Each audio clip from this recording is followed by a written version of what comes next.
இது காவேரியோட வளகாப்பு புடவையாச்சே. அண்ணி, இந்த புடவையில் உங்களை பார்க்கும்போது அம்மாவே இந்த புடவையை கட்டிட்டு வந்து நின்ன மாதிரி இருக்கு.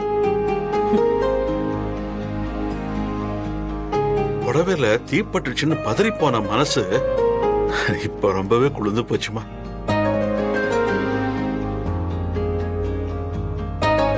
அந்த புடவையில நெருப்பு பட்டுடுச்சுன்னு யாருமே இங்க வருத்தப்பட வேணாம். தீராமா, இது எங்க அண்ணியோட ராசியான புடவை. அவங்க 3 பிள்ளைங்க வளைகாப்புக்கும் இந்த புடவைய தான் அவங்க கட்டியிருந்தாங்க. என் அண்ணன் இருக்கேன், காவேரி அன்னிக்காக இந்த புடவைய பார்த்து பார்த்து வாங்கி கொடுத்துச்சு. அது மட்டும் இல்ல, எங்க அன்னிக்கு ரொம்ப ரொம்ப பிடிச்ச புடவை. இந்த புடவைய இன்னைக்கு எங்க வீட்டு மருமக கட்டிக்கணுங்கிறதா விதி இருக்கு. அதுக்காகலாம் யாரும் வருத்தப்பட வேணாம். தீராமா, இனிமே நீங்க எதுக்கும் ஃபீல் பண்ணக்கூடாது. எல்லாமே நல்லதுக்காக தான். இப்படி கண்மணியை பார்த்ததுல எவ்வளவு சந்தோஷமா இருக்கு. Very good job. ஏய் சும்மா இரு, இவன் ஒருத்தன். இன்றே டவுன்லோட் செய்து உங்கள் ஃபேவரட் ஷோக்களை என்ஜாய் பண்ணுங்க.